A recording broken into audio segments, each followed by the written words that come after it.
श्री स्वामी समर्थ तुम्हा सर्वांचं माझ्या यूट्यूब चॅनलवरती अगदी मनापासून स्वागत करते।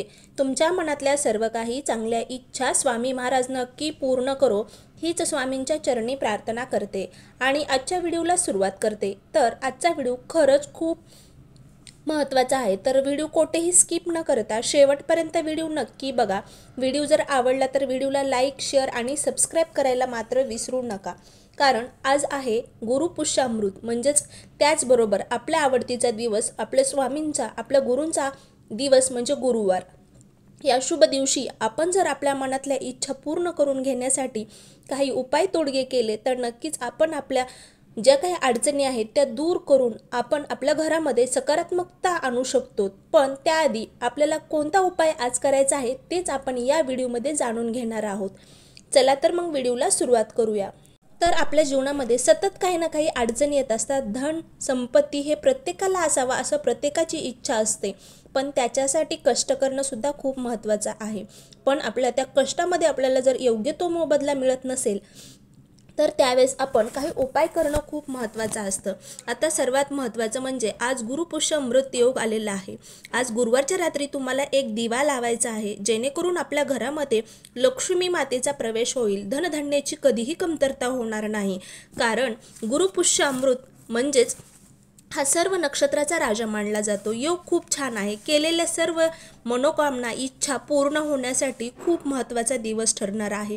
कारण ज्यावेळेस आपण मोठमोठे पाठ वगैरे करत असतो किंवा व्रत वैकल्य करत असतो तर त्यावेळेस कधीही म्हणजे त्यावेळेस एखादी इच्छा मनातली पूर्ण नाही झाली तरी पण या अशा छोट्या छोट्या गोष्टी जर तुमच्या मनातल्या इच्छा पूर्ण करण्यासाठी अगदी प्रभावीशाली आणि योग चांगला आहे।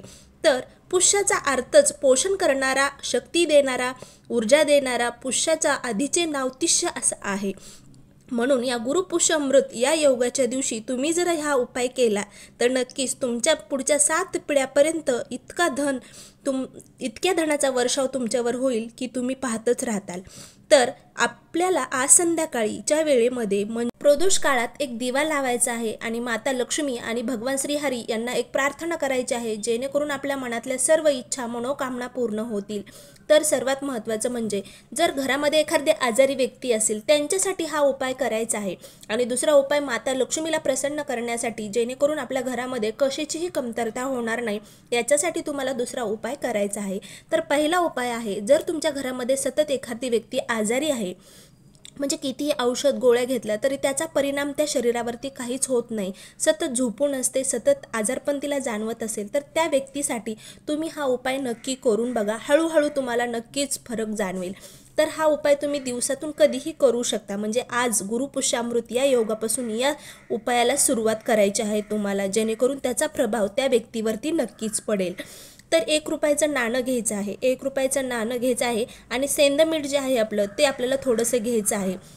तर तुम्ही एका पुडीमध्ये म्हणजे पेपरमध्ये तुम्हाला ते मीठ घ्यायचं आहे, थोडंसं मीठ घ्यायचं आहे आणि ते नाणं जे आहे ते तुम्हाला त्या मिठामध्ये ठेवायचं आहे आणि ती पुडी बांधायची आहे। आणि जी व्यक्ती आजारी आहे, जी व्यक्ती सतत झोपून राहते, जिला सतत आजारपण जाणवत आहे, अशा व्यक्तीच्या म्हणजे उशीखाली तुम्हाला ती ठेवायची आहे।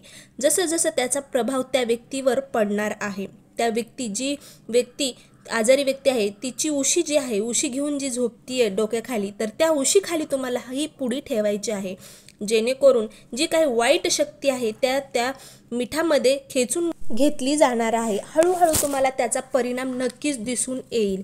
तर या प्रकारे तुम्हाला हा पहिला उपाय जी व्यक्ती घरातली आजारी आहे त्यांच्यासाठी करायचा आहे। आणि दुसरा उपाय, आज तुम्हाला एक दिवा लावायचा आहे। दिवा कशा प्रकारे लावायचा आहे, तर आपण जे निरंजन दररोज देवघरात वापरतो तशाच प्रकारचा एक दिवा घ्यायचा आहे।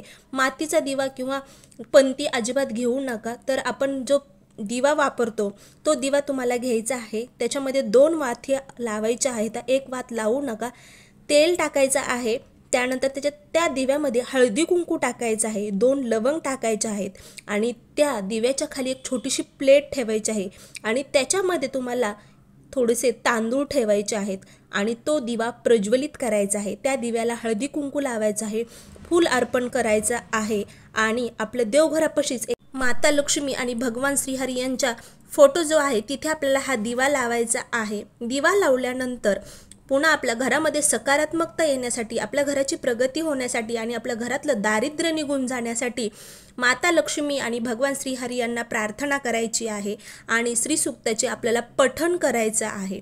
खूप प्रभावीशाली आजचा दिवस आहे आणि माता लक्ष्मीला आणि भगवान श्रीहरी यांना प्रसन्न करण्यासाठी खूप प्रभावीशाली हा योग असल्याने तुम्ही तुमच्या मनातल्या त्यांच्याकडून इच्छा पूर्ण करून घेण्यासाठी त्यांच्यासाठी आपल्याला हा दिवा प्रज्वलित करायचा आहे आणि माता लक्ष्मी आणि भगवान श्रीहरींना प्रार्थना करायची आहे की आपल्या कुटुंबावरती कधीही संकट येऊ नये, आपल्या घराची प्रगती व्हावी, आपल्या घरामध्ये सतत सकारात्मकता यावी, दारिद्र्य निघून जावे, हीच आपल्याला प्रार्थना करायची आहे. अगदी प्रभावीशाली हा उपाय आहे. काही उपाय म्हणजे फक्त देवांची आपल्याला पूजा करायची आहे आणि आपली मनोकामना पूर्ण करण्यासाठी आपण तेवढं करू शकतो.